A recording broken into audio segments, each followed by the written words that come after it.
खून की बूंदें गिरी तो वह हड़बड़ाकर पीछे हट गया।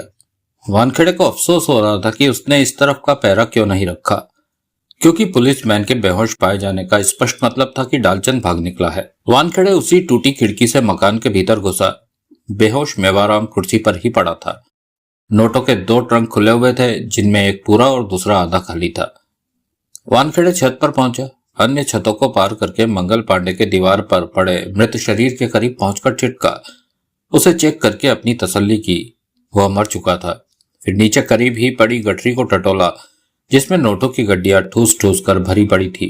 वानखेड़े के सख्त चेहरे पर गंभीरता थी। उसने मोबाइल पर सुधीर से बात की। सर, सुधीर की आवाज आई। भूख से मेरी जान निकली जा रही है, मैंने सुबह से कुछ नहीं खाया। वहां की क्या पोजीशन है? उसकी बातों पर ध्यान न देकर वानखेड़े ने पूछा। पोजीशन में कोई बदलाव नहीं आया है। देवराज चौहान फॉर्म पर ही है। उसके बाद ना तो कोई बाहर निकला और ना ही कोई उस तरफ गया। वानखेड़े ने गंभीर स्वर में कहा।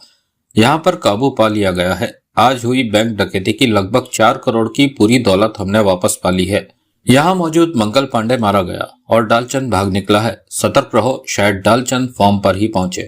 राइट सर, मैं कुछ ही देर में तुम्हारे पास आ रहा हूँ और यह मालूम करके कि वह लोग किस फॉर्म पर है, हम आज रात ही फॉर्म पर रेड कर देंगे।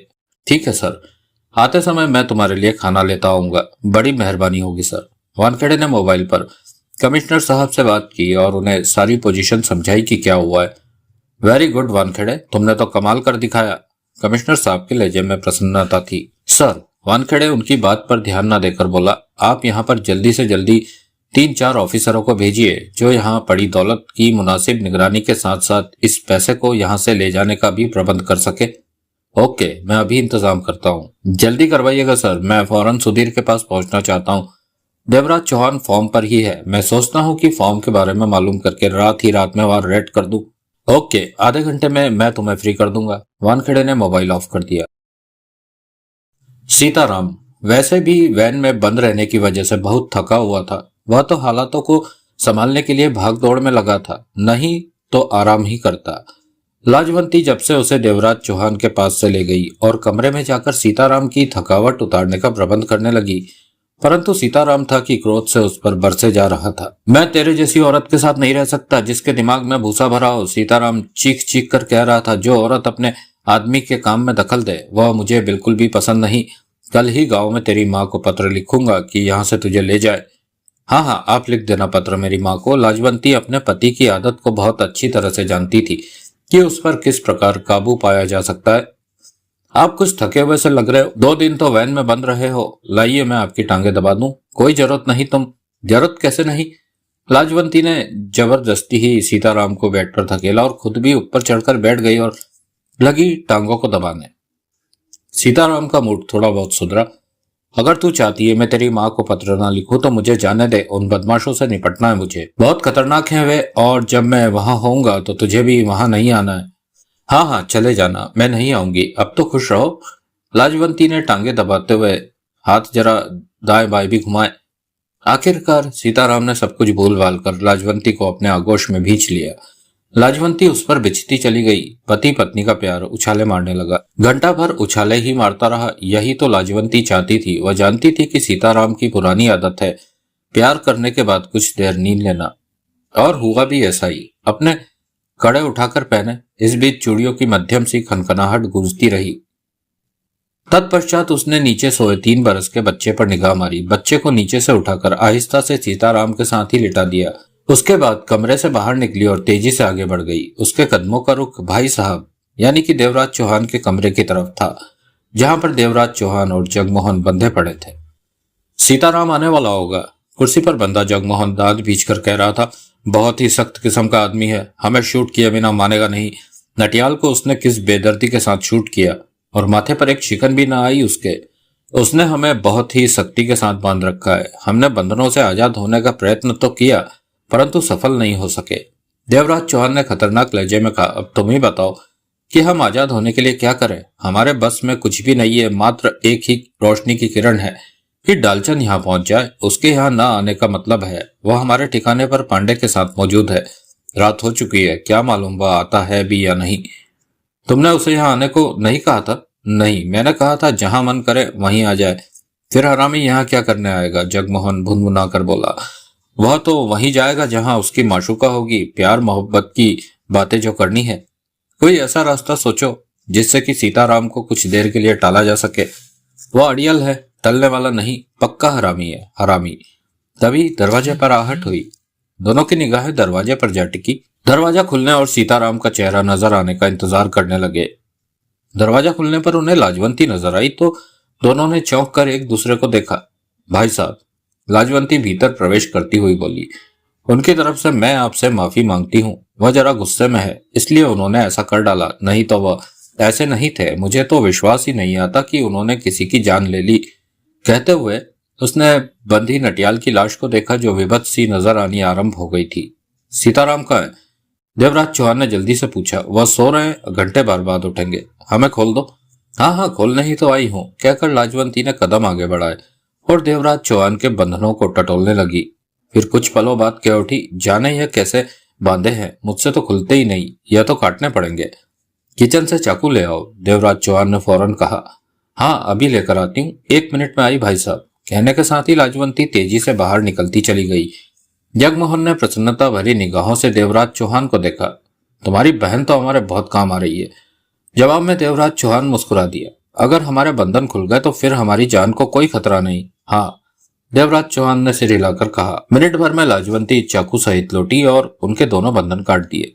दोनों जल्दी से कुर्सियों से उठे, हाथ पांव हिलाकर अपने जिस्म को थोड़ा बहुत सीधा किया। फिर देवराज चौहान ने लाजवंती से पूछा, सीताराम किस कमरे में है? जहां मैं बंद थी। लाजवंती कह उठी, भाई साहब, उन्हें कुछ मत कहिएगा, वह मेरे पति है। वैसे भी उनकी तरफ से मैं आपसे माफी मांग चुकी हूँ। वह तुम चिंता ना करो बहन, देवराज चौहान मुस्कुरा कर बोला। हम सीताराम को कुछ नहीं करेंगे, बस जो कुछ भी करेंगे उसे डराने के लिए करेंगे, तुम मत डरना। लाजवंती ने सहमति से सिर हिला दिया। फिर वह उन्हें लेकर सीताराम के पास पहुंची। सीताराम गहरी नींद में डूबा था। देवराज चौहान और जगमोहन ने उसके कपड़ों में से अपनी रिवॉल्वर बरामद की, साथ ही सीताराम की रिवॉल्वर भी जब्त करके जेब में डाल ली। तुम उधर होकर बैठ जाओ, देवराज चौहान ने लाजवंती से कहा। कई पलों तक तो वह कुछ समझ नहीं पाई। तब तक सीताराम की आंख खुल गई थी। कैसे हो सीताराम? देवराज चौहान ने मीठे स्वर में मुस्कुराकर पूछा। सीताराम की निगाहें लाजवंती पर गई। लाजवंती के चेहरे को देखते ही वह समझ गया कि माजरा क्या है। एकाएक वह दांत पीस कर कह उठा, तो तूने खोले हैं इनके बंधन? लाजवंती सहम सी गई। बेहया, सीताराम गुर्राया, अपनी हरकत से तूने मेरी जान खतरे में डाल दी। मैं कुछ नहीं होगा आपको, लाजवंती कह उठी। यह आपको कुछ नहीं कहेंगे, बहुत ज्यादा भरोसा है अपने भाई साहब पर, सीताराम ने कड़वे स्वर में कहा। सो तो है, लाजवंती मुस्कुराई। मेरे भाई साहब है, झूठ तो बोलेंगे नहीं। कमीनी, जाहिल, गवार औरत, तू नहीं जानती कि तूने क्या कर डाला है। सीताराम के धधकते स्वर को देवराज चौहान ने रोका। यह सब बातें करने के लिए तुम दोनों को बहुत वक्त मिलेगा, देवराज चौहान ने कहा। जल्दी से उठ जाओ। सीताराम ने क्रूर निगाहों से देवराज चौहान को देखा, फिर उसके हाथ में थमी रिवॉल्वर को। तत्पश्चात करीब ही रखे अपने कपड़े उठाए और ऊपर ले रखी चादर के नीचे से उन्हें पहनने लगा। तब तक उसने कपड़े पहने, तब तक वहां गहरी खामोशी छाई रही। जगमोहन तो खा जाने वाली निगाहों से सीताराम को देखे जा रहा था। कपड़े पहन चुकने के बाद सीताराम कपड़ों की जेबें टटोलने लगा। अपना रिवॉल्वर ढूंढ रहे हो? देवराज चौहान हंसा। वह अब तुम्हें नहीं मिलेगा, मेरी जेब में है वह। अब फौरन खड़े हो जाओ। तुमने कुर्सी पर बांध के मुझे मारा, मुझ पर हाथ भी उठाया। कोई और वक्त होता तो तुम्हें इसकी कीमत अपनी जान देकर चुकानी पड़ती, लेकिन उन सब बातों के बदले मैं तुम्हें हाथ भी नहीं लगाऊंगा, क्योंकि तुम्हारी बीवी ने हमें बंधन से आजाद करवाया है। हम उसे वचन दे चुके हैं कि तुम्हें कुछ भी न कहेंगे। देखा, लाजवंती गर्व भरे स्वर में कह उठी। कितने अच्छे हैं मेरे भाई साहब। जवाब में सीताराम दांत किटकिटा कर रह गया। अब तक तुमने जो भी किया वह माफ। देवराज चौहान की आवाज में सख्ती भरने लगी। और अब के बाद तुमने कुछ किया तो उसकी जिम्मेदारी हम पर नहीं होगी। हो सकता है कि अब की बार हम तुम्हारी जान भी ले लें। सीताराम दांत पीछे बैठा रहा। बेड से उतरेगा या बैठा ही रहेगा? जगमोहन एकाएक गुर्रा कर बोला। सीताराम बेड से नीचे उतरकर खड़ा हो गया। अब हम तुझे जो कुछ भी कहेंगे वह करना होगा। हमने तेरी बीवी को अब तक की बातों की माफी का वचन दिया है, अब के बाद की बातों के लिए वचन नहीं दिया। देवराज चौहान के लहजे में मौत के भाव उभर आए थे। जिस तरह तुमने नटियाल को शूट किया, उसे सामने रखते हुए तुम रहम के काबिल नहीं हो। इस बात को अपने दिमाग में बिठा लो कि तुमसे नाराज होकर हम कभी भी तुम्हें गोली मार सकते हैं। सीताराम सूखे होठों पर जीभ फेर कर रह गया। देवराज चौहान ने हाथ आगे बढ़ाया तो रिवॉल्वर सीताराम के पेट से जा लगा। हमारे साथ बाहर चल। कहाँ? सीताराम ने सूखे होठों पर जीभ फेरी। बाहर, कॉटेज से बाहर, देवराज चौहान ने दांत भींच कर कहा। फिर लाजवंती से कहा, तुम अपने बच्चे के साथ कमरे में रहोगी, बाहर नहीं आओगी, समझी? लाजवंती ने तुरंत सहमति से सिर हिला दिया। देवराज चौहान और जगमोहन सीताराम को लेकर कमरे से बाहर आए और कॉटेज के बाहर की तरफ बढ़ने लगे। सीताराम का बुलंद हौसला अब टूट चुका था और समझ चुका था कि अब बचने के चांस न के बराबर हैं। अगर उसकी बीवी इन्हें बंधनों से आजाद न करवाती तो बाजी उसके हाथ में थी, परंतु अब बाजी फिर से पलट चुकी थी। सीताराम चलते हुए देवराज चौहान मौत के से स्वर में बोला, हम जैसे लोगों की निगाहों में बहन भाई कुछ भी नहीं होता, समझा? हमने तेरी बीवी को किसी भी तरह का वचन नहीं दिया, अगर दिया है तो उसे हम कब का भूल चुके हैं। अब तेरे को सिर्फ एक ही काम करना है और एक ही बार में तुझे करने के लिए कहेंगे। अगर तूने न किया तो जितनी देर तूने नटियाल को गोली मारने में लगाई थी उससे कहीं कम समय में हम तुझे मार देंगे। हमसे किसी भी तरह के रहम की आशा मत रखना। करना क्या है? सीताराम के गले से फंसा सा स्वर निकला। किशनलाल को वैन से बाहर निकलने को कहना है, देवराज चौहान ने भेड़िए किसी गुर्राहट के साथ कहा। चलते समय उसका रिवॉल्वर सीताराम की पीठ को छू रहा था। अगर नहीं मंजूर तो अभी बता दे ताकि हम तुझे यहीं शूट कर दे और न चलना पड़े। सीताराम समझ रहा था कि वह इनकार करने की स्थिति में नहीं है। इनकार का मतलब है मौत। बाद में उसकी बीवी बच्चों को भी यह लोग नहीं छोड़ेंगे, उसका पूरा परिवार तबाह हो जाएगा। मन ही मन वह लाजवंती को ढेरों गालियां दे रहा था कि उसने इन लोगों के बंधन खोलकर इन्हें आजाद कर दिया है। तूने जवाब नहीं दिया हमारी बात का। देवराज चौहान पूर्ववत लहजे में बोला, मुंह से बोल फूट, बोल हमारी बात मानेगा या नहीं? सीताराम ने अपने सूख रहे गले को थूक से तर किया, फिर बोला, बाद में भी मरना है और अब भी। फिर क्यों खुलवाऊं वैन का दरवाजा? वैन का दरवाजा खुलने पर तुम नहीं मरोगे, तब तुम्हारे जीवन की गारंटी मैं देता हूं। तुम्हारी जुबान का क्या भरोसा? हम अब नहीं कहेंगे कि चलो, सीधे गोली ही मारेंगे। जगमोहन ने अपने हाथ में थाम रखी रिवॉल्वर की नाल से उसका गाल थपथपाकर दरिंदगी भरे लहजे में कहा था। सीताराम बिना कुछ कहे धीरे धीरे वैन की तरफ बढ़ने लगा। उसके चेहरे से स्पष्ट हो रहा था कि यह काम वह नहीं करना चाहता, परंतु मजबूरी में करना पड़ रहा है। देवराज चौहान और जगमोहन रिवॉल्वर थामे सावधानी से उसके साथ चल रहे थे। अब वह किसी भी कीमत पर सीताराम को गड़बड़ करने का मौका नहीं देना चाहते थे। वह लोग फूस के कमरे में मौजूद बैंक वैन के करीब पहुंचकर ठिठके। देवराज चौहान ने भीचे होठों से सीताराम को इशारा किया। किशनलाल? सीताराम ने गहरी सांस लेकर पुकारा। हाँ? वैन के भीतर से तुरंत किशनलाल की आवाज आई। बाहर आ जा। सीताराम की आवाज में बेचैनी के भाव थे। सब कुछ ठीक है? हाँ, सब कुछ ठीक है। तेरी आवाज में ढीलापन क्यों है? किशनलाल की आवाज में शक के भाव आ गए थे। देवराज चौहान ने रिवॉल्वर की नाल सीताराम की खोपड़ी से लगा दी। बहुत थका हुआ हूं। क्षण भर की खामोशी के बाद किशनलाल की आवाज आई। क्या किया तूने? जो भी किया है तू बाहर आकर देख लेना। शूट तो नहीं कर दिया उन्हें? हाँ, कर दिया, करना पड़ा। सीताराम सूखे होठों पर जीभ फेर कर बोला। एकाएक भीतर से किशनलाल के हंसने की आवाज आई। तू हंस क्यों रहा है? सीताराम की आंखों में उलझन के भाव आ गए। सीताराम, मैं तुझे दोष नहीं देता। कभी कभी इंसान इस कदर मजबूरी में हालात के दायरे में जकड़ जाता है कि ना चाहते हुए भी उसे सब कुछ करना पड़ता है। मैं समझा नहीं किशनलाल की तू। मैं समझाता हूं तुझे। 2 घंटे पहले तू मेरे पास आया तो तेरे बोलने का ढंग सामान्य था, उसमें विश्वास भरा था, परंतु अब तेरे बोलने में दम नहीं है। यही बात महसूस करके मैं शक में पड़ा था। फिर अब तूने कहा कि मैंने उन लोगों को शूट कर दिया, जबकि मैंने गोलियों की आवाज नहीं सुनी। सीताराम वास्तव में हैरान हो गया। यह तू कैसे कह सकता है? क्योंकि मैंने गोली की आवाज नहीं सुनी और तू बोल रहा है कि तूने उन्हें शूट कर दिया। ऐसा हो नहीं सकता। अब यह मत कह देना कि शूट करते समय तूने रिवॉल्वर पर साइलेंसर लगा लिया था। सीताराम से कुछ कहते ना बना। देवराज चौहान और जगमोहन भी समझ गए कि मामला गड़बड़ हो गया है। तुम चुप क्यों हो सीताराम? बैंक वैन से किशनलाल की आवाज आई। कुछ तो बोलो, यह तो बताओ कि उन लोगों ने तुम पर काबू कैसे पा लिया? सीताराम ने आहत भाव से देवराज चौहान को देखा। एकाएक जगमोहन खतरनाक लहजे में कह उठा, तुम ठीक कह रहे हो किशनलाल। वास्तव में हमने सीताराम पर काबू पा लिया है। अब यह और इसके बीवी बच्चे हमारे रहमो करम पर है। समझे कुछ? समझ गया। भीतर से किशनलाल की आवाज आई। सीताराम और इसके परिवार के प्रति तुम्हारा भी कुछ दायित्व बनता है। इस बार देवराज चौहान एक एक शब्द चबाकर बोला। अगर तुम बाहर नहीं निकले तो हम अभी इसी वक्त सीताराम और इसके बीवी बच्चों को शूट कर देंगे। फायर की आवाज आसानी से तुम्हारे कानों तक पहुंचेगी। देवराज चौहान का स्वर दरिंदगी से भरा था। जवाब नहीं दिया कुछ भी किशनलाल ने। सीताराम, देवराज चौहान ने कहा, अब मैं तुम्हें आखिरी मौका दे रहा हूं। अगर तुम अपने साथी किशनलाल को समझा सकते हो तो समझा लो, नहीं तो तेरी बीवी बच्चे की मौत निश्चित है। कहने का अंदाज ऐसा था कि सीताराम मन ही मन सिहर गया। सीताराम ने फक्क चेहरे से देवराज चौहान को देखा। किशनलाल, सीताराम सूखे स्वर में कह उठा, मैं इस समय मुसीबत में हूं। किशनलाल ने कोई जवाब नहीं दिया। किशनलाल, जवाब तो दे। किशनलाल फिर भी कुछ ना बोला। वह सीताराम ने देवराज चौहान को देखा। कुछ नहीं बोलेगा, खामोशी रहेगा। क्यों? देवराज चौहान के लहजे में मौत की झलक थी। उसकी पुरानी आदत है, जो बात उसे नहीं माननी होती तो वह खामोश हो जाता है। वैन के पास रुकने की अब कोई जरूरत नहीं। देवराज चौहान ने दांत बीचते हुए कहा, किशनलाल अब किसी भी हालत में वैन से बाहर नहीं निकलेगा। दोनों सीताराम को लेकर उसी कमरे में पहुंचे जहां सीताराम ने उन्हें बांधा था।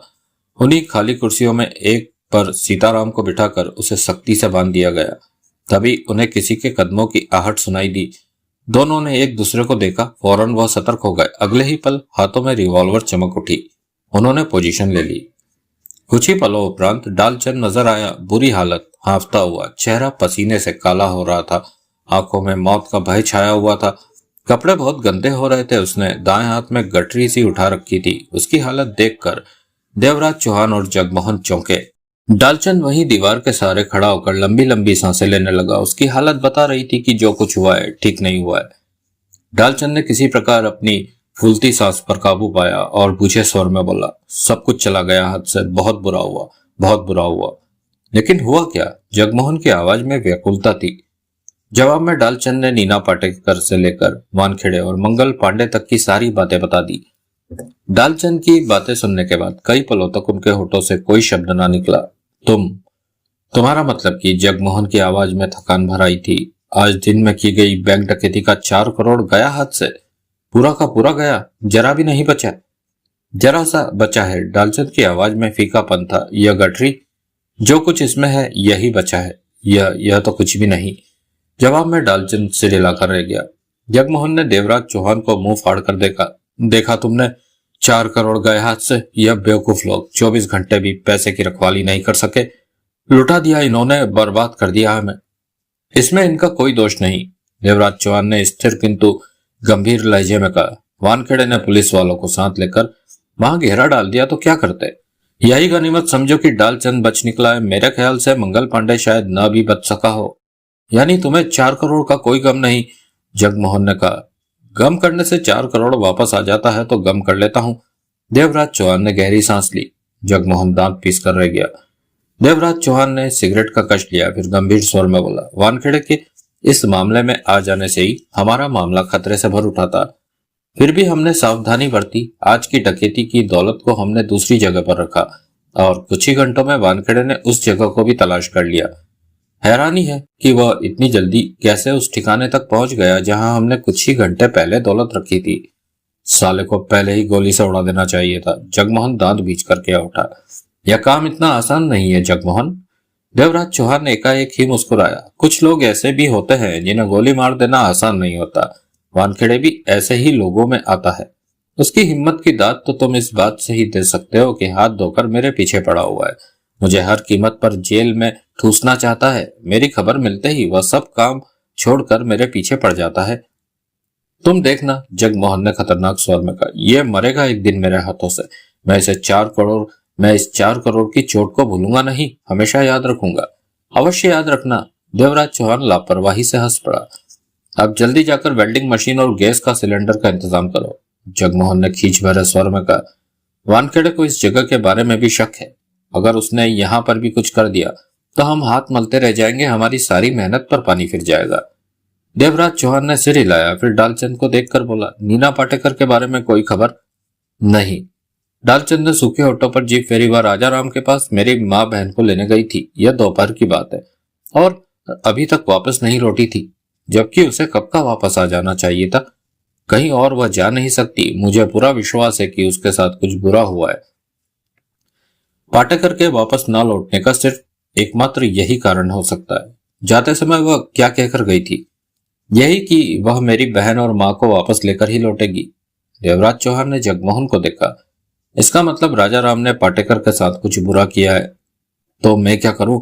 जले भुने जगमोहन ने कहा। उसे तो 4 करोड़ के हाथ से निकल जाने का मलाल हो रहा था।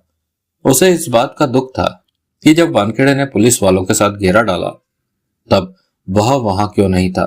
चंद पलों की सोचों के बाद देवराज चौहान बोला, अब तुम क्या चाहते हो? मैं नीना पाटेकर और अपनी माँ बहन को वापस पाना, डालचंद।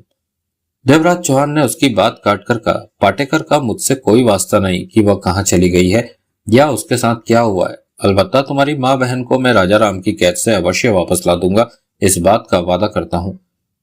डालचंद के चेहरे पर राहत के भाव उभरे। पाटेकर के बारे में क्यों नहीं मालूम करोगे?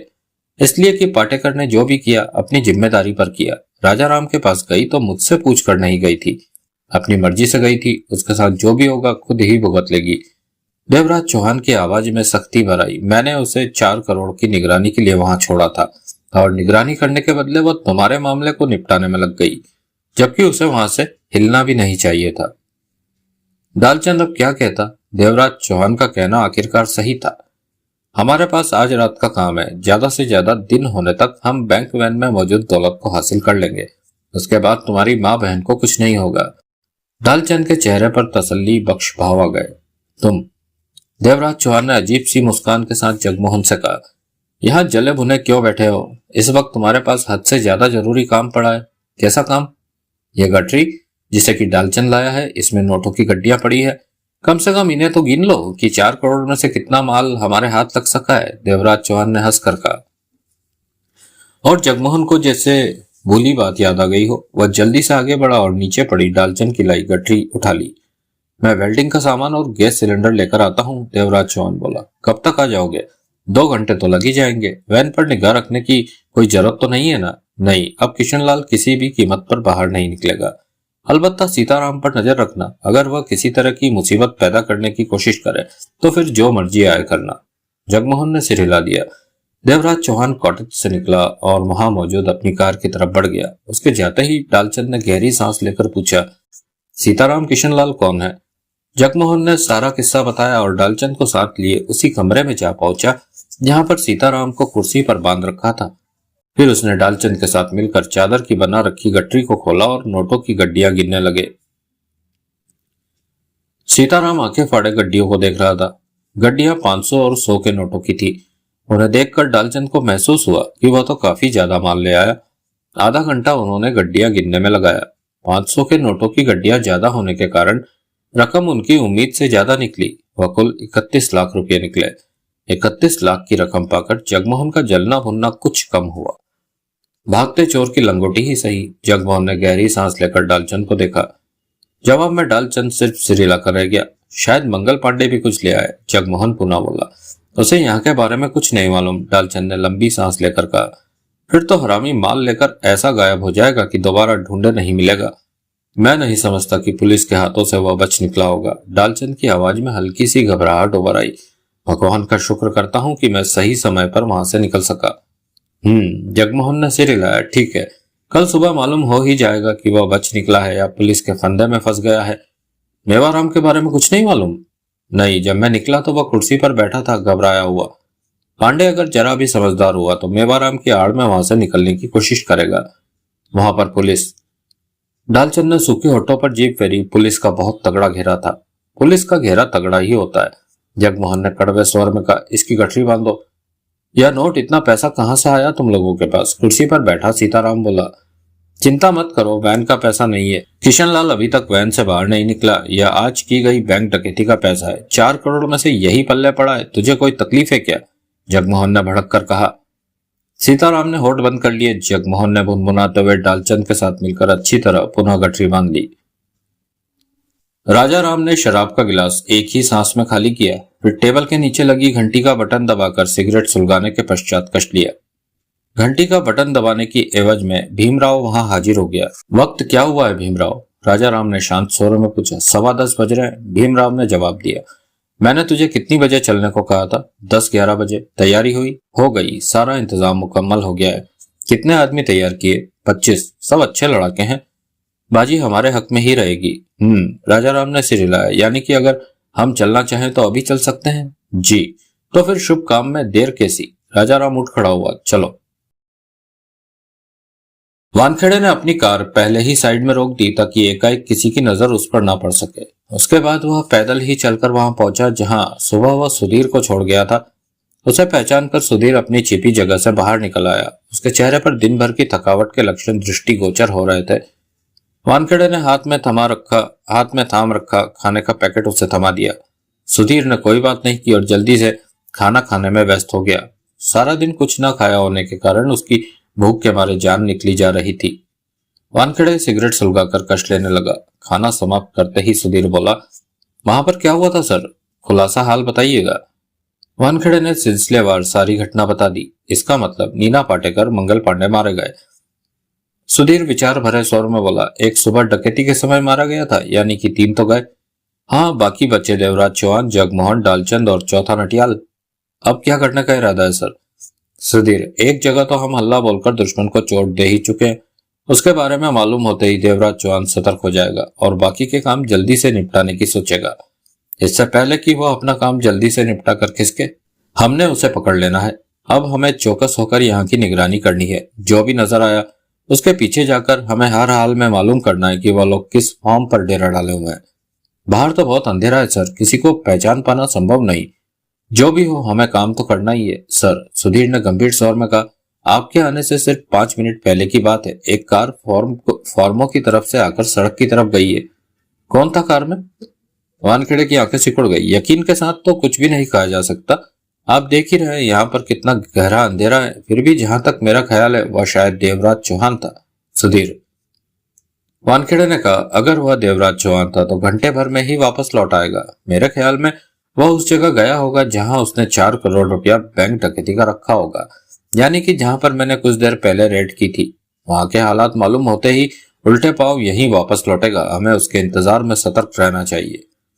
यानी कि अब आपका इरादा यहाँ भी सीधे रेड करने का है? हाँ, फॉर्म के बारे में मालूम होते ही मोबाइल पर सीधे कमिश्नर साहब से कहना है कि तैयार कर रखे पुलिस को और स्टाफ के आदमियों को फौरन यहाँ भेज दे। बस एक बार मालूम हो जाए कि उन लोगों ने किस फॉर्म पर डेरा जमा रखा है। सुधीर सिर हिलाकर रह गया। आपका ख्याल है कि देवराज चौहान अभी वापस लौटेगा?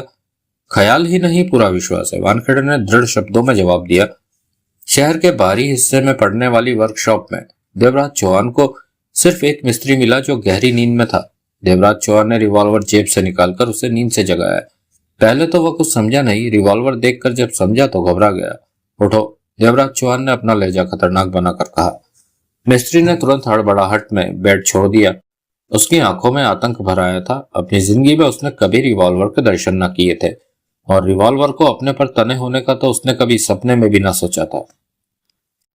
सर साहब जी, मिस्त्री ने कांपते स्वर में कहा, मैं नौकर हूं। कैश तो सारा मालिक ले जाता है। यहाँ पर ऐसा कुछ नहीं है जिसकी आपको जरूरत हो। आप गलत जगह पर आ गए हैं। तुम ठीक कह रहे हो, देवराज चौहान ने पूर्ववत लहजे में कहा, लेकिन मुझे जो चाहिए वह इसी जगह पर मौजूद है। जो मैं कहूं वही करना, नहीं तो आप जो कहेंगे मैं वही करूंगा, मिस्त्री ने सूखे स्वर में कहा। वेल्डिंग का सारा सामान, गैस का सिलेंडर उठाकर बाहर खड़ी मेरी कार में रखो। बस यहीं रोक दो। कार में बैठे खूबचंद के कहते ही कार फौरन रुक गई। वह कार ड्राइवर की बगल में नरवस्सा बैठा था। खिड़की की तरफ भीमराव था। पीछे वाली सीट पर 3 खतरनाक से दिखाई देने वाले दादे बैठे थे। उनके हाथों में हथियार थे। कार के पीछे 2 बंद मेटाडोर वैन थी जिनमें हथियार को थामे खतरनाक आदमी भरे पड़े थे। उसके पीछे वाली कार में स्वयं राजा राम मौजूद था। यह क्या है? यहाँ क्या है? भीमराव ने खूबचंद को देखा। यहीं जाना है। यहाँ कहाँ? वह देखो।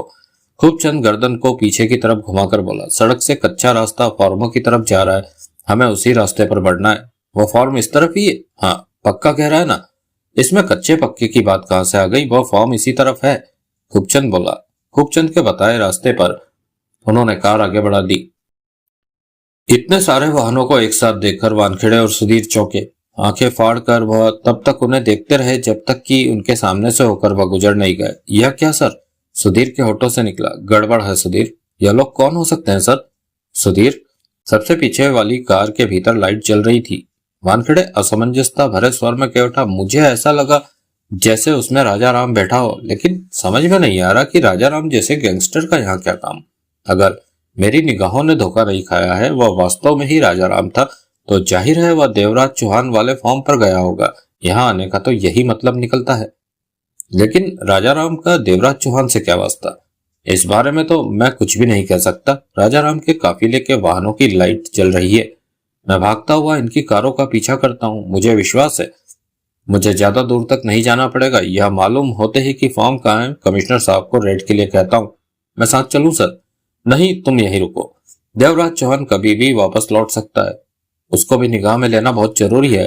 हमारा असली निशाना तो वही है। सुधीर सिर हिलाकर रह गया। अगर पीछे से देवराज चौहान आ जाए तो मुझे मोबाइल पर खबर देना। Okay sir. वानखेड़े अपनी छिपी जगह से बाहर निकला और कच्चे रास्ते पर पहुंचकर तेजी से उस तरफ भागा जिस तरफ राजा राम का काफिला गया था। उसी पल सड़क से देवराज चौहान की कार कच्चे रास्ते पर आई और वानखेड़े सिर से पांव तक कार की हेडलाइट में चमक उठा। भागता हुआ वानखेड़े टिटका। चेहरे पर क्षण भर में ही सकपकाहट के भाव उभरते चले गए। वह ठगा सा खड़ा रह गया। सुधीर ने जब यह सब देखा तो एकाएक सतर्क हो गया। कार की हेडलाइट में देवराज चौहान ने वानखेड़े को स्पष्ट पहचाना। उसके जबड़े कसते चले गए। कार को आगे ले जाकर उसने ठीक वानखेड़े के करीब रोक दिया। वानखेड़े के शरीर में कोई हरकत न हुई। वह स्थिर सा कार को देखता रहा। कार का दरवाजा खोलकर देवराज चौहान नीचे उतरा तो उसके हाथ में दबी रिवॉल्वर का रुख वानखेड़े की तरफ था। जबड़े भींचे हुए थे। देवराज चौहान के सामने आने पर कार की हेडलाइट में वानखेड़े ने उसे पहचाना तो एकाएक सतर्क हो गया। मुबारक हो वानखेड़े। देवराज चौहान एक एक शब्द चबाकर बोला। कुछ ही घंटों में तुमने उन 4 करोड़ को तलाश कर डाला जिन्हें मैंने सुबह बैंक से लूटा था। वानखेड़े होठ बीचे उसे देखता रह गया। डालचंद तो मेरे पास आ गया था। मंगल पांडे का क्या हुआ? वह मेरी गोली से वह मर गया। वानखेड़े ने सर्द लहजे में कहा। मार दिया उसे? खुद ही मरा वह। वानखेड़े ने सर्द लहजे में कहा। बच जाता अगर वह पुलिस का मुकाबला न करता या फिर भागने की कोशिश न करता। फरारी के समय उसे मेरी गोली ठीक माथे पर। मतलब निशाना बहुत अच्छा है तुम्हारा। देवराज चौहान की आवाज में जहरीलापन आ गया। हाँ, 2 बार निशानेबाजी में इनाम ले चुका हूं। कभी मेरा निशाना देखा है तुमने? आवाज में दरिंदगी का पुट था। मौका ही नहीं मिला देखने का, वानखेड़े ने कहा। मैं अब दिखाता हूं तुम्हें अपना निशाना। देवराज चौहान के स्वर में वहशीपन आ गया था। मेरे हाथ में थमी रिवॉल्वर भरी हुई है। इसकी 2 गोलियां तेरे दोनों घुटनों में लगेंगी, 2 गोलियां तेरे कंधों में लगेंगी जिससे कि तेरी बाहें उखड़कर झूलने लगेंगी, बाकी 2 तेरे सीने में। वानखेड़े के दांत पर दांत जम गए। बोला हुआ कुछ भी नहीं। सुधीर कुछ फीट के फासले पर ही छिपा था। वानखेड़े और देवराज चौहान की बातों का स्वर उसे सुनाई दे रहा था, परंतु क्या बातें हो रही है वह नहीं सुन पा रहा था। बहरहाल देवराज चौहान के हाथ में रिवॉल्वर देखकर सुधीर इतना तो समझ गया था कि वानखेड़े की जान खतरे में है। यह बात भी महसूस कर चुका था कि देवराज चौहान इतना मौका देगा नहीं कि वानखेड़े अपनी रिवॉल्वर निकाल सके। और सबसे बुरा इत्तेफाक तो यह था कि सुधीर के पास भी रिवॉल्वर नहीं था। अपनी रिवॉल्वर वह ऑफिस के ड्रॉज में ही भूल आया था, वरना अब तक तो उसने देवराज चौहान को गोलियों से भून दिया होता। कोई और रास्ता ना देखकर सुधीर ने मोबाइल पर कमिश्नर साहब से बात की। सारे हालात जल्दी से उन्हें बताया और रेड के लिए फोर्स भेजने को कहा। जवाब में कमिश्नर साहब ने उसे तसल्ली दी और मोबाइल ऑफ कर दिया। सुधीर ने मोबाइल ऑफ किया और निगाहें पुनः उन दोनों पर टिका दी। वानखेड़े ने अंधेरे में चमकती देवराज चौहान की आंखों में झांका। अंधेरे में तुम इतना बढ़िया निशाना नहीं ले सकते देवराज चौहान। तुम्हारी गलत फहमी में अभी दूर किए देता हूं। मुझे मारने के बाद तुम्हारा क्या होगा? कुछ देर पहले ही फॉर्म पर अपने लश्कर के साथ राजा राम गया है। 2 वैनों में आदमी भरकर ले गया है। उसका मुकाबला कैसे करोगे? राजा राम? देवराज चौहान जोरों से चौंका। हाँ, गैंगस्टर राजा राम। वानखेड़े अपने शब्दों को चबाकर बोला। इस समय तुम्हें मुझसे नहीं राजा राम से असली खतरा है देवराज चौहान। वैन में पड़ी दौलत छोड़ेगा नहीं वो। देवराज चौहान के होठ भींच गए। आंखों में कठोरता भर आई। अगले ही पल उसकी आंखें सिकुड़ गई। ट्रिगर पर उसका उंगली का दबाव बढ़ गया। यहाँ पर इस समय तुम्हारे और मेरे अलावा भी कोई है। देवराज चौहान एकाएक एक शब्द चबाकर दरिंदगी भरे लहजे में बोला। अभी मैंने बहुत ही धीमी मध्यम आवाज सुनी है। जाहिर है कि वह तुम्हारा ही साथी होगा और तुम्हें मेरे फंदे में फंसा पाकर कुछ करने की कोशिश में होगा। उसे सामने आने को कहो, फौरन कहो। वानखेड़े के होठ भिजते चले गए। वह सुधीर को खतरे में नहीं डालना चाहता था, परंतु देवराज चौहान का कहना मना करने का मतलब था गोली। यह तो वह समझ गया कि सुधीर ने उसे खतरे में देखकर कमिश्नर साहब से बात की होगी और आवाज सुन ली होगी देवराज चौहान ने। तुम्हें किसी से क्या मतलब? जो बात करनी है मुझसे करो, वानखेड़े बोला। मैंने बोला ना वानखेड़े। देवराज चौहान का स्वर वैशी था। उसे यहाँ बुलाओ। ना चाहते हुए भी वानखेड़े को देवराज चौहान की बात माननी पड़ी। सुधीर, वानखेड़े ने ऊंचे स्वर में पुकारा, यहाँ आ जाओ। अगले ही पल सुधीर अपनी जगह से निकलकर उनके पास आ गया। देवराज चौहान ने ठंडी निगाहों से उसे देखा। तुमने अभी मोबाइल पर बात की? जवाब में सुधीर को खामोश पाकर देवराज चौहान मौत कैसे स्वर में बोला, मेरे पास ज्यादा समय नहीं है। गोली नहीं खाना चाहते हो तो फौरन हाँ या ना में जवाब दो। हाँ। सुधीर ने देवराज चौहान की आवाज में छिपी मौत की धमकी को सुन लिया था। किससे बात की? कमिश्नर साहब से। क्या कहा? यहाँ की सिचुएशन बताकर फौरन रेड करने के लिए कहा। सुधीर ने शांत स्वर में कहा। इन सब बातों के बीच वानखेड़े देवराज चौहान के रिवॉल्वर पर झपटने या फिर जेब में मौजूद अपना रिवॉल्वर निकालने का मौका हासिल कर लेना चाहता था, पर देवराज चौहान उसके प्रति बेहद सतर्क था। कमिश्नर को इस जगह के बारे में पता है? देवराज चौहान के होठ बीचे हुए थे। पता है। देवराज चौहान के होठों से गहरी लंबी सांस निकल गई। खेल खत्म, यही शब्द उसके मस्तिष्क में कौंधे। सारी मेहनत बेकार, यानी कि अब पुलिस कभी भी यहाँ आ सकती है। अभी यहाँ से कौन लोग गए थे? देवराज चौहान ने वानखेड़े की बात की तस्दीक करने के लिए पूछा। सुधीर क्षण भर टिटका फिर बोला, राजाराम गैंगस्टर, उसके साथ 2 वैनें और एक कार थी। वैनों में क्या था? मेटाडोर वैनों में उसके आदमी भरे हो सकते हैं, हमारा यही ख्याल है। देवराज चौहान दाएं बाएं सिर हिलाकर रह गया। इतना तो वह समझ ही गया था कि राजाराम ने वहां अब तक कब्जा जमा लिया होगा। सिर घुमाकर देवराज चौहान ने कार में रखे वेल्डिंग के सामान और गैस सिलेंडर को देखा, जिनका अब कोई इस्तेमाल नहीं रह गया था। देवराज चौहान ने बेहद शांत निगाहों से वानखेड़े को देखा। वानखेड़े, अब मेरे पास इतना वक्त नहीं कि मैं मजे ले लेकर तुझे मार सकूं। वैसे भी अब खास तौर से इस वक्त मुझे तेरी जान लेने का कोई खास फायदा नजर नहीं आ रहा। इधर पुलिस आने को है, उधर राजाराम ने पूरा फॉर्म अपने कब्जे में ले लिया होगा। मुझे जगमोहन को ठीक ठाक वहां से निकाल ले जाना है, इसलिए जल्दी में हूं। अब मैं चलूंगा। हमारी मुलाकातें तो अक्सर होती ही रहेंगी, क्योंकि देवराज चौहान के होठों पर अजीब सी मुस्कान उभर आई। तुमने मुझे कानून की सलाखों के पीछे पहुंचाकर ही दम लेना है, जबकि मैंने तुम्हारी इस इच्छा को कभी पूरा नहीं होने देना है। वैसे तुमने आज की बैंक डकैती के 4 करोड़ पर रेड करवाकर मुझे बहुत नुकसान पहुंचाया है। मैंने अपना फर्ज निभाया है देवराज चौहान, वानखेड़े ने स्थिर लहजे में कहा, और तुम्हें कानून के फंदे में फंसाना भी मेरे फर्ज का ही एक हिस्सा है। एकाएक देवराज चौहान उछला। रिवॉल्वर की नाल पलक झपकते ही उसने उंगलियों में पकड़ी और दस्ता वानखेड़े की कनपटी से जा टकराया। वानखेड़े के होठों से कराहसी निकली और उसने दोनों हाथों से अपना सिर थाम लिया। सुधीर चौंका। इससे पहले कि वह कुछ कर पाता, रिवॉल्वर का दस्ता उसकी कनपटी पर पड़ा। उसके होठों से चीख उबल पड़ी। वानखेड़े के साथ साथ वह भी जमीन पर लुढ़ककर बेहोश हो गया। देवराज चौहान ने रिवॉल्वर जेब में डाली और दोनों को वहां से घसीटकर किनारे पर किया और पलटकर कार में बैठा। कार स्टार्ट करके आगे बढ़ा दी। उसके चेहरे पर दुनिया भर की चिंता भरी पड़ी थी। मस्तिष्क में सिर्फ एक ही बात रह रहकर कौंध रही थी कि राजाराम को फॉर्म के बारे में कैसे पता चला। उसी को हासिल करने आया होगा वह, उस बैंक वैन रॉबरी की दौलत को। राजाराम सिगरेट सुलगाकर कॉटेज के बाहर टहल रहा था। भीमराव सब कुछ ठीक से संभाल रहा था। क्या रहा? उसके पास पहुंचते ही राजाराम ने उससे पूछा। सब कुछ ठीक ठाक निपट गया, भीमराव बोला। कॉटेज में जगमोहन, डालचंद और वैन का एक गार्ड भी मौजूद था। उन्हें कमरे में बंद कर दिया है। वैन का गार्ड पहले से ही कुर्सी पर बंधा पड़ा था, उसे बंधे ही रहने दिया है। उसकी बीवी और बच्चे एक कमरे में थे, उस कमरे को बाहर से बंद कर दिया गया है। दोनों कमरे के बाहर हमारे 2-2 आदमी हथियारों सहित पहरा दे रहे हैं। राजाराम ने सिर हिलाया। आप उस मोटे नटियाल को तो जानते ही होंगे जो अब बार चला रहा? हाँ। राजाराम ने आंखें सिकोड़कर भीमराव को देखा। क्या बात है? वो कॉटेज के भीतर मरा पड़ा है, यानी कि वह भी इस मामले में देवराज चौहान के साथ था। जाहिर है। और देवराज चौहान? वह फॉर्म पर नहीं है। खूब चंद कहा है। वह कॉटेज के दूसरी तरफ बैठा है। ठीक है, वैन के पास 2-3 आदमियों का पहरा बिठा दो। मैं जगमोहन से बात करता हूँ कि देवराज चौहान कहाँ है। तभी हल्का सा शोर उनके कानों में पड़ा। राजाराम की आंखें सिकुड़ गई। देखना तो। भीमराव फौरन कॉटेज की बगल से होता हुआ दूसरी तरफ भागता चला गया। कुछ ही देर पश्चात भीमराव वापस लौटा। उसके साथ 5 आदमी थे, जिनके हाथों में थमे हथियार देवराज चौहान के बदन को छू रहे थे। देवराज चौहान को देखते ही राजाराम के होठ मुस्कुराहट के रूप में फैलते चले गए। देवराज चौहान है, अभी अभी फॉर्म पर आया है, भीमराव ने कहा। हेलो देवराज चौहान, पहचाना मुझे? राजाराम हंसा। पहचाना तो नहीं, अलबत्ता मेरा ख्याल है कि तुम राजाराम हो। ठीक कहा। राजाराम ने इशारे से अपने आदमियों को जाने के लिए कहा।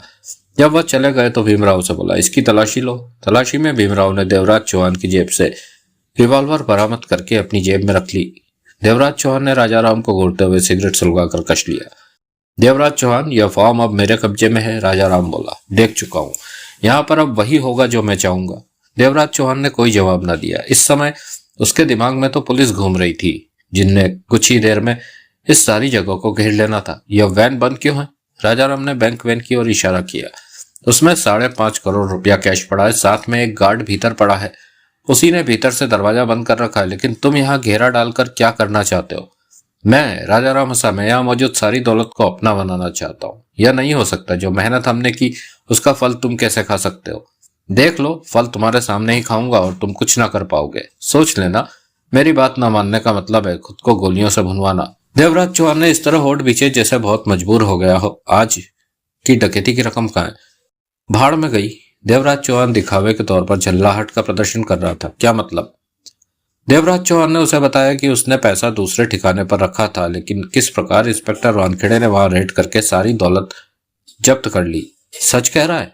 राजा राम की आवाज में संदेह था। मुझे क्या पड़ी है तुझसे झूठ बोलने की? भीमराव, खूबचंद को बुला ला। भीमराव वहां से चला गया। जगमोहन कहाँ है? कॉटेज में बंद है। कुछ ही देर में भीमराव खूबचंद के साथ आया। देवराज चौहान को देखते ही खूबचंद सकपका गया। उसके चेहरे पर सफेदी की परत छाती चली गई। तूने तो कहा था कि यहाँ पर 9.5 करोड़ रुपया मौजूद है। खूबचंद ने थूक निगलते हुए सहमतिपूर्ण ढंग में सिर हिलाया। लेकिन देवराज चौहान का कहना है कि वह आज की डकैती का पैसा यहाँ पर लाया ही नहीं। 4 करोड़ को इसने अपने ठिकाने में रखा था। हो सकता है, खूबचंद ने फक हालत में कहा, क्योंकि आज जब ये लोग बैंक डकैती करके भागे तो इनके पीछे जाने के लिए मेरे पास कोई गाड़ी ना थी। तब मैंने यही सोचा कि कल की तरह आज भी ये लोग पैसा लेकर फॉर्म पर ही आएंगे। यानी कि तूने अपनी आंखों से नहीं देखा था कि? खूबचंद ने इनकार में सिर हिलाया। उल्लू के पट्टे। राजा राम ने दांत भींचकर जोरदार चाटा खूबचंद के गाल पर दे मारा। अब करोड़ नहीं, सिर्फ लाख तुझे मिलेगा। लेना है तो ले, नहीं तो दफा हो जाए यहाँ से। खूबचंद गाल पर हाथ रखे बच्चों की तरह वहीं पर खड़ा रहा। राजा राम ने देवराज चौहान पर निगाह मारी। और तू कान खोलकर मेरी बात सुन। राजा राम ने एक एक शब्द चबाकर कहा। यहाँ पर हर तरफ मेरा ही कब्जा है। यहाँ मेरी हुकूमत है। तेरी हुकूमत खत्म। अब सवाल है कि तेरा क्या करूं? अगर तू वैन में पड़ी दौलत के लिए जिद करता है तो मजबूरन मुझे तेरा इंतजाम करना पड़ेगा। बोल, तू क्या चाहता है? देवराज चौहान कुछ ना बोला। चुप रहने से काम नहीं चलेगा। राजा राम के लहजे में स्पष्ट गुर्राहट भर आई। वैन में मौजूद 5.5 करोड़ मेरे। अगर तुझे जरूरत है तो बता, तेरा सीना मैं अभी छलनी कर दूं। सच पूछ तो मैं तुझे कुछ नहीं कहना चाहता, क्योंकि तू बहुत हिम्मती इंसान है। भविष्य में अगर कभी कोई मौका मिला तो तुझे साथ मिलाकर कोई बड़ा काम करूंगा। देवराज चौहान ने सिर हिलाकर कहा, तेरा मतलब है तू वैन की दौलत ले ले और मैं यहां से खामोशी से चला जाऊं? हाँ, बिल्कुल यही मतलब है मेरा। देवराज चौहान ने पुनः चुप्पी साध ली। चुप मत रहे, बोल, फालतू का वक्त नहीं है मेरे पास। देवराज चौहान अपने चेहरे पर ऐसे भाव ले आया जैसे वह बहुत ही मजबूर हो गया हो। यानी कि इस वैन में मौजूद सारा पैसा, यानी 5.5 करोड़ तुम्हारा? हाँ राजा राम, इस समय तुम यहाँ के वक्त के मालिक हो। बाजी तुम्हारे हाथ में है। मैं चाहकर भी कुछ नहीं कर सकता। वाह, तुम हिम्मत वाले होने के साथ साथ समझदार भी हो। अब क्या चाहते हो तुम? मैं चाहता हूं तुम फॉर्म से इतनी दूर चले जाओ कि दोबारा इधर आ ही ना सको। मेरी बात मानने में ही तुम्हारी भलाई है। धमकी मत दो राजा राम। प्यार मोहब्बत से मसला सुलझ रहा है तो सुलझ जाने दो। तो जा रहे हो? हाँ, लेकिन मेरी भी कुछ शर्तें तुम्हें माननी पड़ेगी राजा राम। क्या? राजा राम ने देवराज चौहान को संशय से देखा। जगमोहन, डालचंद, वैन के गार्ड सीताराम, उसकी बीवी, बच्चे और डालचंद की माँ बहन जो तुम्हारी कैद में है, सबको छोड़ना होगा। बदले में तू फॉर्म की तरफ नहीं देखेगा। 5.5 करोड़ को भूल जाएगा। हाँ, जिसकी लाठी उसकी भैंस। इस खेल में तुम आखिर में आए और बादशाह बन गए, जीत गए। एक शर्त और भी है। बोल, वो भी बोल। मेरे पास सुबह की बैंक डकैती का कुछ लाख रुपया है, जो कि रेड के समय वहां से भागते वक्त डालचंद अपने साथ ले आया था। उस रुपयों को तुम हमें ले जाने दोगे? कितना है? 31 लाख। ठीक है, तो फिर अपने आदमियों से कह दो कि भीतर जाकर सबको ले आए और हमारे साथ चलकर डालचंद की माँ बहन को हमारे हवाले कर दे। कॉटेज में मौजूद सबको तू ले जा। डालचंद की माँ बहन तो सुबह ही मिलेगी। राजा राम, हमारे पास वक्त बहुत कम है। हम जल्द से जल्द यह शहर छोड़ देना चाहते हैं। मैं चाहता हूं जब सुबह हो तो मैं बहुत दूर हो जाऊं। कहीं ऐसा ना हो कि दौलत तो हाथ में आई नहीं, ऊपर से फांसी का फंदा गले में आन पड़े। समझदारी इसी में है कि हमें सारा काम दोस्ती से तय हो, ताकि भविष्य में भी हम दोस्तों की तरह एक दूसरे के काम आ सके। अगर तुम्हारी दुश्मनी पैदा हो गई तो दोनों को ही नुकसान होगा। ठीक कहता है तू। राजा राम ने भीमराव को देखा। भीमराव, कॉटेज से सबको बाहर निकालना और इनके साथ अड्डे पर जाकर डालचंद की माँ बहन को इनके हवाले कर दे, ताकि सुबह होने तक ये लोग शहर से दूर हो जाएं। देवराज चौहान के होठों पर जहरीली मुस्कान उभरी और तुरंत लुप्त हो गई।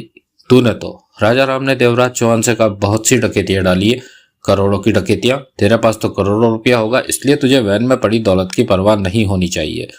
देवराज चौहान अजीब से अंदाज में मुस्कुराया। तभी तो आसानी से सारी दौलत तेरे हवाले करके जा रहा हूं।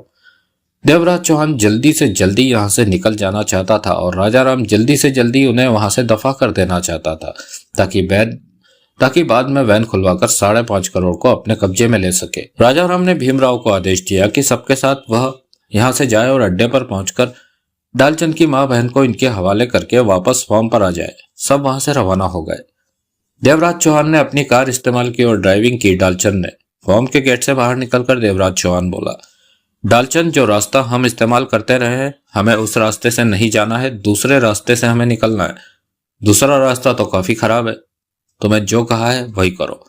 पिछली सीट पर जगमोहन नोटों की गड्डियों वाली गठरी को टांगों पर संभाले ऐसे बैठा था जैसे मां ने अपने नवजात शिशु को संभाल रखा हो। दूसरे रास्ते से क्यों जा रहे हो? भीमराव ने पूछा। यूं ही, कोई खास वजह नहीं, देवराज चौहान ने लापरवाही से कहा। सीताराम, उसकी पत्नी लाजवंती और उसके बच्चे को शहरी सीमा शुरू होने से पहले ही उतार दिया गया था। इसके बाद सीमा शुरू होते ही उतार दिया गया था। इसके बाद उनकी कार राजा राम के अड्डे के बाहर रुकी। तुम जाकर डालचंद की मां बहन को ले आओ, देवराज चौहान ने भीमराव से कहा। हम यहीं पर रहेंगे, अड्डे के भीतर हमारी कोई जरूरत तो नहीं है। भीमराव तेजी से भीतर की तरफ बढ़ गया। डालचंद का चेहरा खुशी से खिल उठा कि राजा राम की कैद से उसकी मां बहन को छुटकारा मिल रहा है। तभी जगमोहन ने अपने माथे पर बल डालकर देवराज चौहान से कहा, यह सब क्या कर रहे हो? मेरी समझ में तो कुछ भी नहीं आ रहा। देवराज चौहान के होठों पर कुटिल मुस्कान उभरी। जगमोहन, बाजी हमारे हाथ से निकल चुकी है। समझो यही 31 लाख रुपया ही सारे मामले में हमारे हाथ लगा, बाकी कुछ नहीं। मेरे ख्याल से तो तुमने राजा राम के सामने जरा भी आनाकानी नहीं की। ठीक समझे तुम। मैं खुद भी फॉर्म से तुम लोगों के साथ जल्दी से जल्दी निकल जाना चाहता था, क्योंकि कुछ ही देर में पुलिस फॉर्म को घेर लेगी। यह बात राजा राम को नहीं मालूम। पुलिस? जगमोहन के साथ साथ डालचंद भी चौंका। देवराज चौहान ने इंस्पेक्टर वानखेड़े और सुधीर के बारे में बताकर कहा, अच्छा हुआ जो उन लोगों के साथ मेरा टकराव हो गया, वरना हम सीधे जेल में पहुंच जाते। तब मुझे ना मालूम होता कि फॉर्म को पुलिस घेरने वाली है, और इसी कारण तुम सब कुछ राजा राम को सौंपकर फौरन दूसरे रास्ते से खिसक आए। हाँ, अगर पहले वाले रास्ते से फॉर्म से निकलते तो वहां हमें पुलिस भी मिल सकती थी, या फिर हो सकता था कि वानखेड़े और सुधीर को होश आ गया होता और उनसे पुनः टकराव होता। इसलिए मैंने दूसरे रास्ते से निकलने में ही भलाई समझी। जगमोहन के होठों से गहरी सांस निकल गई। डालचंद ने मन ही मन में भगवान का लाख लाख शुक्र अदा किया कि वह पुलिस के हाथों से बच निकला। तभी भीमराव डालचंद की मां बहन को लेकर आता दिखाई दिया। मां बहन को देखकर डालचंद का दिल खुशी से उछलने लगा। उसका मन किया कि कार से उतरकर मां से जा लिपटे, परंतु देवराज चौहान ने उसका घुटना दबाकर उसे बैठे रहने का संकेत किया। यह लो देवराज चौहान। पास आकर भीमराव ने कहा। राजा राम ने अपना वादा पूरा कर दिया, शुक्रिया। देवराज चौहान ने शांत भाव में सिर हिलाया। उसके बाद डालचंद की मां बहन को कार में बिठाया गया। एक बात बताओ भीमराव, देवराज चौहान ने कहा। भीमराव ने प्रश्न भरी निगाहों से देवराज चौहान को देखा। नीना पाटेकर दिन में यहाँ आई थी डालचंद की मां बहन को लेने? आई थी। भीमराव ने गहरी सांस लेकर सिर हिलाया। वह कहाँ है? राजा राम ने उसे शूट कर दिया। भीमराव के शब्द सुनकर डालचंद का मन भारी हो गया। उसकी मां बहन को छुड़ाने के चक्कर में नीना पाटेकर ने अपनी जान की बाजी दे दी थी। देवराज चौहान के चेहरे पर दुख के भाव उभरे। डालचंद की मां बहन खामोशी से बैठे सारा माजरा समझने की कोशिश कर रही थी और डालचंद से कई बातें पूछना चाहती थी, परंतु उन्हें कोई मौका ही ना मिल पा रहा था। तुम लोगों को कैद में कोई तकलीफ तो नहीं हुई? डालचंद ने अपनी मां बहन से पूछा। दोनों ने इनकार में सिर हिलाया। भीमराव। देवराज चौहान बोला, अब तू अपने काम की बात सुन। तू यहां से सीधा फॉर्म पर ही जाएगा ना? हाँ। अब वहां मत जाना, आराम से भीतर जाकर बैठ जा। राजा राम अब वापस नहीं आने का, क्योंकि अब वह सारी जगह पुलिस ने घेर ली होगी या फिर घेरी जाने वाली होगी। यही कारण था कि मैं सब कुछ राजा राम के हवाले करके जल्दी से वहां से खिसक आया। कहने के साथ ही देवराज चौहान ने डालचंद को इशारा किया। अगले ही पल डालचंद ने तूफानी रफ्तार से कार को दौड़ा दिया। अब किस तरफ जाना है? शहर से बाहर? जगमोहन ने पूछा। नहीं, यहाँ से सीधा डालचंद के घर पर। राजा राम और वानखेड़े इस समय बेहद व्यस्त होंगे। इस वक्त डालचंद के घर पर कोई नहीं आएगा, देवराज चौहान ने जवाब दिया। वहां जाकर क्या करना है? 31 लाख में से तीसरा हिस्सा डालचंद को देना है, 2 हिस्से हम दोनों के। जगमोहन मुंह बनाकर रह गया। 10,33,300 रुपए डालचंद को अलग से दिए गए।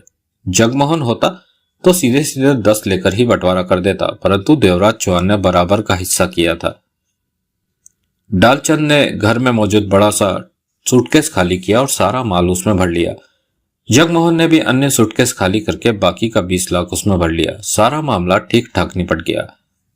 डालचंद को मन ही मन तसल्ली थी कि अब वह कमला की शादी अच्छे ढंग से बढ़िया सा लड़का तलाश करके कर सकेगा और बाकी बचे पैसे से अच्छा सा काम धंधा करके शांति और चैन से जिंदगी बसर कर सकेगा। मन ही मन उसने कसम खा ली थी, चाहे कुछ भी हो जाए अब वह किसी भी बुरे काम में हाथ नहीं डालेगा।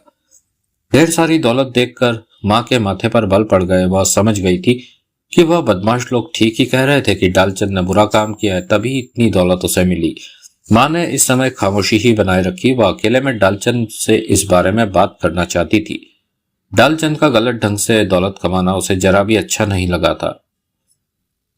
सब काम समाप्त होते ही देवराज चौहान बोला, डालचंद तुम्हारे पास अगले 2 घंटों का वक्त है, उसके बाद पुलिस ने जोर शोर के साथ हम सबकी तलाश शुरू कर देनी है। कार हमारे पास है और हम अब शहर से बाहर निकलने जा रहे हैं। अगर तुम चाहो तो हमारे साथ चलो, हम दूसरे शहर में तुम्हें उतार देंगे, वहां से अपनी माँ और बहन के साथ कहीं भी तुम चले जाना। डालचंद अच्छी तरह से समझ रहा था कि इस शहर से उसका दाना पानी उठ चुका है। यहाँ रहा तो सिर्फ जेल की सलाखें ही नसीब में आएंगी। कहीं दूर दूसरे शहर में जाकर ही बचा जा सकता है, नई जिंदगी शुरू की जा सकती है। डालचंद ने फौरन उसकी बात मान ली। उसकी माँ बहन इस मामले में बिल्कुल खामोश रही। वह भी मामला समझ रही थी और बातों में दखल देना उन्होंने उचित नहीं समझा था। इतना तो वह जान ही चुकी थी कि डालचंद ने कोई बड़ा गलत काम किया है। कुछ ही पलों में उनकी कार शहर की सीमा की ओर तूफानी रफ्तार से दौड़ी जा रही थी। कार को डालचंद ही ड्राइव कर रहा था। कभी कभार बीच में उसे नीना पाटेकर का भी ख्याल आ जाता कि अगर वह जिंदा होती तो इस समय उसके साथ ही होना था उसने। कार कई शहरों को पार करती चली गई। रात भर जगे होने के कारण सबकी आंखें लाल हो रही थी। इसके बावजूद भी उन्हें तसल्ली थी कि वह लोग पुलिस के खतरे से और वानखेड़े की पहुंच से दूर निकल चुके हैं। भोर के उजाले के साथ ही जब वह एक शहर के बीचों बीच पहुंचे तो देवराज चौहान ने डालचंद को कार रोक देने के लिए कहा। डालचंद ने साइड में कार रोक दी। अब तुम अपनी माँ बहन के साथ यहीं उतर जाओ डालचंद, देवराज चौहान बोला। हम बहुत दूर निकल चुके हैं। तुम यहाँ से देश के किसी भी हिस्से में जाकर रह सकते हो, जहां भी जाओ। अगर पुलिस की निगाहों में नहीं चढ़ना चाहते हो तो कम से कम खर्च करना। जो कुछ भी करना बहुत धीरे धीरे करना, समझ गए ना? डालचंद ने तेजी से सिर हिलाया और दौलत से भरे सूटकेस के साथ कार से नीचे उतर गया। डालचंद की माँ बहन भी कार से नीचे उतर गई। देवराज चौहान ने ड्राइविंग सीट संभाली और मुस्कुराकर सड़क पर खड़े डालचंद को देखा। वह अच्छी तरह समझ रहे थे कि वह उनकी जिंदगी की आखिरी मुलाकात है। और फिर अगले ही पल देवराज चौहान ने कार आगे बढ़ा दी। डालचंद सड़क पर अपनी माँ बहन के साथ तब तक खड़ा रहा, तब तक कार नजर आती रही। तभी माँ का गुस्से से भरा स्वर उसके कानों से टकराया तो गहरी सांस लेकर रह गया। क्यों रे, क्या कर डाला तूने? इतना पैसा तूने कहां से चोरी किया? सच बता, नहीं तो मार मार के मैं तेरी खाल उधेड़ दूंगी। रास्ते में जगमोहन ने हॉकर से अखबार खरीदा तो उसके फ्रंट पेज पर ही राजा राम की गिरफ्तारी की खबर थी। खबर में बताया गया था कि 6 आदमियों के साथ उसे जिंदा गिरफ्तार कर लिया गया है। अन्य सब पुलिस का मुकाबला करते करते अपनी जान गंवा बैठे थे।